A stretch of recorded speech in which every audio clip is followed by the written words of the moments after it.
വാ. നമ്മളിപ്പോ എവിടേക്കാ പോകുന്നത്? അത് പിന്നെ അന്ന് തന്നെ നിന്നെ ഉത്സവം കാണിക്കാൻ എനിക്ക് പറ്റില്ല. പക്ഷെ ഇത്തവണത്തെ വള്ളംകളി നിന്നെ ഞാൻ കാണിച്ചിരിക്കും. ആറന്മുള വള്ളംകളി. വാ സൂക്ഷിച്ചു അങ്ങോട്ട് ഞാൻ കാലം മാറ്റി കൊടുത്തേ. ഒരാൾ കയറിവിട്ടെ. കുഞ്ഞുകുട്ട എവിടെ ഇരുന്നോ? ഞാൻ സ്രാങ്കിനെ ഒന്ന് കണ്ടിട്ട് ഇപ്പൊ വന്നേക്കാം. സ്രാങ്ക് എന്ന് പറഞ്ഞ മുകളിൽ ഡ്രൈവർ എന്റെ ഒരു പഴയ സുഹൃത്താ. ബോട്ട് വിടാൻ നേരത്തെ എന്നെ കണ്ടിലേക്ക് പേടിക്കണ്ട. ഞാൻ സ്രാങ്കിന്റെ മുറി കാണും. അപ്പൊ നമുക്ക് വള്ളംകളിയുടെ അവിടെ വെച്ച് കാണാം.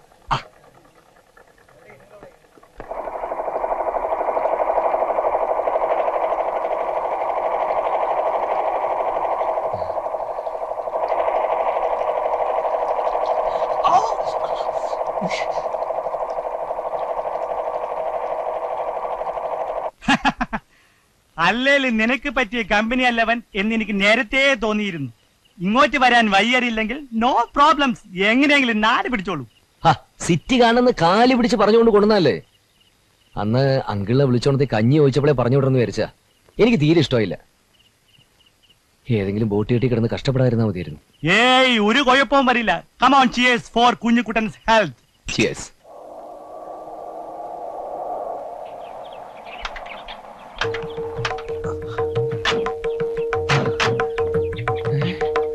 രാമേന്ദ്ര, രാമേന്ദ്ര,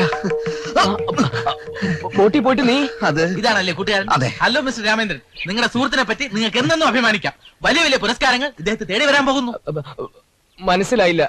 ഞാൻ ഒളിമ്പ്യൻ പത്രത്തിന്റെ പത്രാധിപർ ഒളിമ്പ്യൻ ജോൺ. കാലത്ത് കൊച്ചി കായലിലൂടെ ബോട്ടിൽ വരുമ്പോഴാണ് അത്ഭുതകരമായി ഈ കാഴ്ച കാണുന്നത്. ഈ മനുഷ്യൻ യാതൊരുവിധ നീന്തൽ ഉപകരണങ്ങളും ഇല്ലാതെ കായലിന് കുറുകെ നീന്തുന്നു. ഇതൊരു റെക്കോർഡാണ്. കാറ്റും കോളും കൊണ്ട് ഇരമ്പുന്ന കായലിലൂടെ ഒരു പകലും രാത്രിയും നീന്തി തിമിർക്കുക. ഓ ഗോഡ്, ഈ അത്ഭുത വാർത്ത ഞാൻ ഫ്രണ്ട് പേജിൽ തന്നെ കൊടുക്കും. ജനങ്ങൾക്ക് ഇത് ഭയങ്കര സർപ്രൈസ് ആയിരിക്കും. സ്പോർട്സ് കൗൺസിലിനെ വിവരം അറിയിച്ച് ഈ മിടുക്കന് ഒരു സ്വീകരണത്തിന് ഏർപ്പാട് ചെയ്യുന്നുണ്ട്. അപ്പൊ വരട്ടെ, സ്വീകരണത്തിന് കുറെ കാര്യങ്ങൾ ചെയ്യാനുണ്ട്. പിന്നെ കാണാം. അപ്പോ എന്നെ ബോട്ട് കയറ്റി വിട്ടിട്ട് രാമേന്ദ്രൻ എങ്ങോട്ടാ പോയത്? ഓ, സിഗരറ്റ് വാങ്ങിക്കാൻ അന്നത്തെ പോലെ. പക്ഷെ വെള്ളായതുകൊണ്ട് നിനക്ക് പിന്നാലെ ഓടാൻ പറ്റിയില്ലല്ലേ? നിന്നെ കാണാതായപ്പോ ഞാൻ ബോട്ടിൽ നിന്ന് നേരെ കായലിലേക്ക് എടുത്ത് ചാടി നീന്തി. പക്ഷെ അത് ഇത്രയും വലിയൊരു സംഭവമായിരിക്കും ഞാൻ തീരെ പ്രതീക്ഷിച്ചതേ ഇല്ല. പേപ്പറിൽ വരുമല്ലേ?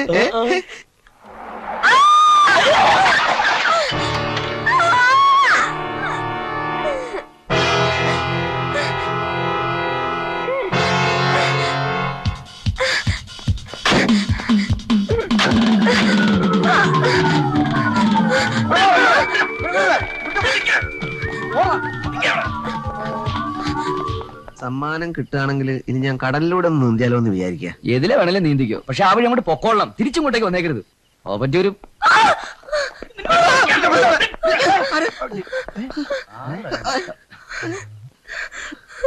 എന്താ പ്രശ്നം? ആശാനെ നമുക്ക് പ്രശ്നം പറഞ്ഞു തീർക്കാം.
പോട്ടെ പോട്ടെന്ന് വിചാരിച്ചപ്പോഴേ കളരി പഠിച്ച് നമ്മുടെ അടുത്ത് വന്നോടാ. ആരവര്? ആരാന്നോ? എന്റെ അമ്മായിപ്പനും അളിയന്മാരും. നീ കണ്ടതല്ലേ ഇതൊക്കെ?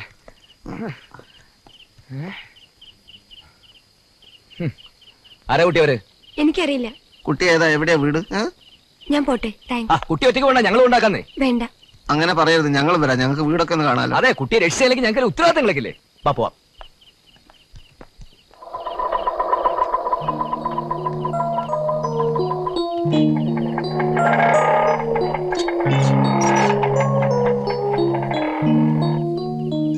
എന്താ മോളെ താമസിച്ചത്?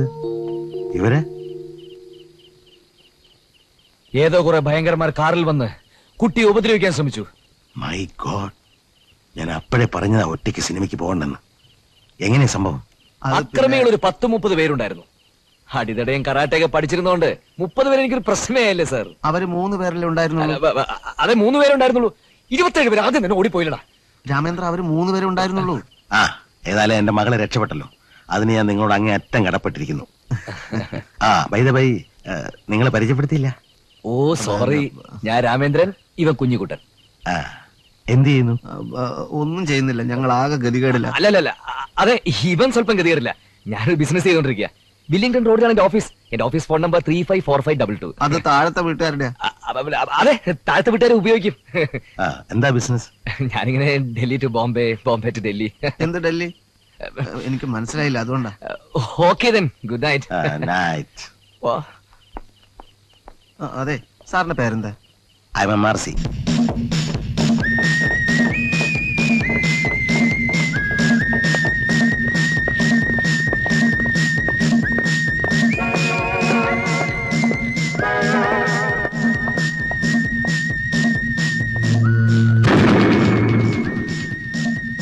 എന്തായി?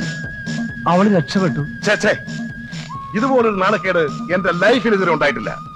25 years ആയിട്ട് രാഷ്ട്രീയ കൊലപാതകങ്ങൾ, കുതികാല വെട്ടുകൾ, വർഗീയ കലാപങ്ങൾ, ഇവയ്ക്കെല്ലാം ഭരണകക്ഷിയും പ്രതിപക്ഷ കക്ഷിയും എന്തിനാ എന്നെ ആശ്രയിച്ചുകൊണ്ടിരുന്നത്? ഞാൻ ഏറ്റെടുക്കുന്ന ജോലിയിലുള്ള എന്റെ പിടുക്കുണ്ട്. ഇപ്പോ നിങ്ങളെ കാരണം ഞാൻ മാറി. ഇനിയിപ്പോ ആ സാവിയോട് ഞാൻ എന്തു പറയും? എന്റെ ഈശോയെ, അവൾ എങ്ങനെയാ രക്ഷപ്പെട്ടത്? അവളെ ഞങ്ങൾ വണ്ടി കൊണ്ടുവരായിരുന്നു. അവളവന്റെ കണ്ണിലിട്ട് കുത്തി. ഇവന്റെ ഒച്ചയായിട്ട് വണ്ടി നിർത്തിയപ്പം അവൾ ഇറങ്ങി ഓടി. യൂസ്ലെസ് ഫെലോസ്, കയ്യിൽ കിട്ടിയാലുടൻ ബോധം കെടുത്തണമെന്ന് ഞാൻ പറഞ്ഞിരുന്നല്ലേ? ക്ലോറോഫോം കൊണ്ടുപോയിരുന്നില്ലേ? നിങ്ങളെ കുറിച്ച് ഓർക്കുമ്പോ എനിക്ക് ലജ്ജ തോന്നുന്നു. എന്തിന്റെ കുറവാണ് നിങ്ങൾക്ക് ഇവിടെ? VCR-ലെ, TV-യിലെ നൂറുകണക്കിന് കൗബോയ് ചിത്രങ്ങൾ ഞാൻ നിങ്ങളെ കാണിച്ചു തന്നിട്ടില്ലേ? ഒരാക്ഷൻ എങ്ങനെ ഓപ്പറേറ്റ് ചെയ്യണമെന്ന് ഞാൻ നിങ്ങളെ പഠിപ്പിച്ചിട്ടില്ലേ? ബ്ലഡി ഫൂൾസ്, ആരാണ് അവളെ രക്ഷപ്പെടുത്തിയത്? എത്ര പേരുണ്ടായിരുന്നു അവർ? അവര് 2. അതെ, വാനിലാ വന്നത്. 50 പേരുണ്ടായിരുന്നു. അതെ സാർ, അവരുടെ കയ്യില് 4 മെഷീൻ ഗണ്ണുകളും പിന്നെ ഗ്രനേഡ്, പിന്നെ ഇതുപോലൊരു സാധനം. അതുകൊണ്ടാണ് സാർ ഒന്നും ചെയ്യാൻ പറ്റാതായി പോയത്. തട്ടിയെടുത്തിട്ട് അവരെങ്ങോട്ടാണ് അവളെ കൊണ്ടുപോയതെന്ന് നോക്കാൻ ശ്രമിച്ചില്ലേ? ഉവ്വ സാർ, അവർ നേരെ വീട്ടിൽ കൊണ്ടുവന്നാക്കി. അപ്പൊ അവരുടേത് കിഡ്നാപ്പിംഗ് അല്ലേ? അതെത്ര ആലോചിച്ചിട്ടും പിടി കിട്ടുന്നില്ല. ഇറ്റാലിയൻ സ്റ്റൈലായിരിക്കും. സംശയം തോന്നാതിരിക്കാനും വിശ്വാസം വരാനും വേണ്ടി ആദ്യം ഇങ്ങനെ 1-2 തവണ രക്ഷപ്പെടുത്തും. പിന്നെ തട്ടിക്കൊണ്ടുപോവാൻ ഈസിയാണല്ലോ. ഏത് ഗ്രൂപ്പാണെന്ന് മനസ്സിലായോ? അവരിൽ 2 പേരാ ലീഡർമാർ. അവരെ മുമ്പ് കണ്ട് പരിചയമുണ്ടോ? ഇല്ല. പേര് ചോദിച്ചില്ലേ? ആ തിരക്കിന്റെ ഇടയിൽ മറന്നുപോയി സാർ. അറ്റ്ലീസ്റ്റ് പേരെങ്കിലും ചോദിച്ചിരുന്നെങ്കിൽ. ഒരാൾ കാതിൽ കടുക്കനിട്ട് കറുത്ത് പൊക്കം കുറഞ്ഞ് ലീഡർ അയാളെ അയക്കണം. ആക്ഷൻ അയാൾ അധികം പങ്കെടുത്തില്ല. കാതിൽ കടുക്കൻ, കറുത്ത നിറം, റെഡിനെസ് ഉള്ളവരുമാണോ? സാധ്യതയുണ്ട്. മറ്റവൻ മംഗോളിയനാണെന്ന് തോന്നുന്നു. ഓഹോ, ശക്തന്മാരാണ് എതിരാളികൾ. ഒരു നല്ല മത്സരത്തിന് സാധ്യതയുണ്ട്. എന്നാ പിന്നെ നമുക്കങ്ങ് മാറിയാൽ എന്താ സാർ? ഒരു ഇന്റർനാഷണൽ ഗാങ്ങുമായിട്ട് നമ്മൾ നോ, പിന്മാറുക. റാംബോ ചാക്കോച്ചിന് പരിചയമുള്ള വാക്കല്ല. ഒരു കൈ നോക്കാൻ തന്നെയാണ് തീരുമാനം. 24 മണിക്കൂറിനകം ആ റെഡ് ഇന്ത്യൻ ഗ്രൂപ്പിനെ കുറിച്ചുള്ള എല്ലാ വിവരവും ഇവിടെ എത്തിക്കണം. എനിക്ക് ഒരു എക്സ്ക്യൂസും കേൾക്കണ്ട. ഞാൻ ആ വീട്ടിന്റെ ഓണർ. അതുകൊണ്ട് തന്നെ ഞാൻ പറയുന്നത് നിങ്ങൾ എന്നെ വെക്കേറ്റ് ചെയ്യണം. അതിപ്പോ ഇങ്ങനെ പെട്ടെന്ന് പറഞ്ഞാ ഞങ്ങൾ എങ്ങോട്ട് മാറാനാ? പിന്നെ ആന്റി വന്ന സ്ഥിതിക്ക് ആന്റി ഒരു പെർമിഷൻ തരേണ്ട കാര്യമല്ലേ ഉള്ളൂ. അല്ല, ഇനി ഇവിടെ ഇപ്പോ അസൗകര്യമാണെങ്കിൽ ചേച്ചിക്ക് വേറെ വിടണമെങ്കിൽ ഞങ്ങൾ അങ്ങോട്ട് മാറായിരുന്നു. Stop it. ഏതായാലും ഇത് വാടകയ്ക്ക് കൊടുക്കാണല്ലോ ആന്റി. അതെ, പക്ഷെ അതിന് ചില ഫോർമാലിറ്റീസ് ഒക്കെ ഉണ്ട്. 5000 rupees എനിക്ക് അഡ്വാൻസ് ആയി കിട്ടണം. Monthly rent 500 rupees. അഡ്വാൻസ് എനിക്ക് ഇന്ന് തന്നെ കിട്ടണം. പറ്റില്ല എന്നുണ്ടെങ്കിൽ നിങ്ങൾക്ക് ഉടനെ സ്ഥലം മാറാം. രൂപയുടെ കാര്യമാണോ? ഇത്രേ ഉള്ളൂ. തരാം, പറഞ്ഞ പോലെ തന്നെ തരാം. പക്ഷെ ആന്റി ഇന്ന് എന്നുള്ള നാളത്തേക്ക് ഒന്ന് മാറ്റി തരണം. നാളെ നാളെ രാവിലെ. രാവിലെ എവിടുന്ന്? നമുക്ക് കിട്ടാനുള്ള പൈസ കൂടി പിരിച്ചു കൊടുക്കും. രാവിലെ എന്നുള്ള വൈകിട്ടത്തേക്ക് മാറ്റല്ലേ, കാരണം തിരിച്ചു വരുമ്പോൾ സമയം എടുക്കുമല്ലോ. നാളെ വൈകിട്ട് വിട്ട് എന്തായാലും മാറില്ല. ആന്റി പ്ലീസ് ആന്റി, ഞങ്ങൾക്ക് ആന്റി മാത്രമല്ലേ ഉള്ളൂ. ഹലോ അങ്കിൾ സാമിയ ഉണ്ടല്ലോ. Ramachandra call for you. Hello mister Ramendran, congratulations. എന്തിന്? കേരളത്തിലകത്തും പുറത്തും പേര് കേട്ട റാംബോ ഗ്രൂപ്പ് എന്ന കിഡ്നാപ്പിംഗ് സംഘത്തിന്റെ കയ്യിൽ നിന്ന് നിങ്ങളൊരു പെൺകുട്ടിയെ രക്ഷിച്ചില്ലേ? ആ ധീരകൃത്യത്തിന് നിങ്ങൾ ആരാ മനസ്സിലായില്ലല്ലോ. സ്വാമി, നിങ്ങൾക്ക് എന്നെ സ്വാമിജി എന്ന് വിളിക്കാം. ഞങ്ങൾ അങ്ങനെ വിളിക്കേണ്ട കാര്യം എന്താ? നിങ്ങൾക്ക് ഇപ്പൊ എന്താ വേണ്ടത്? എനിക്കൊന്നും വേണ്ട.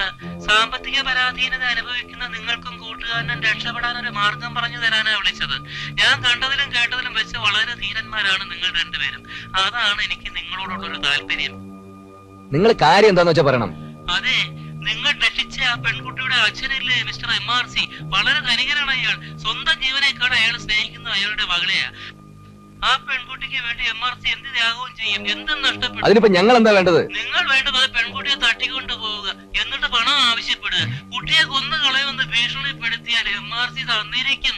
നല്ലൊരു നാളെയുടെ വാതിൽ നിങ്ങൾക്ക് മുന്നിൽ തുറന്നു കിടക്കുകയാണ്. അതിലൂടെ മുന്നോട്ട് പോകണമോ വേണ്ടായോ തീരുമാനം നിങ്ങളുടേതാണ്. ഞാൻ ഇനിയും വിളിക്കാം. തൽക്കാലം വിട.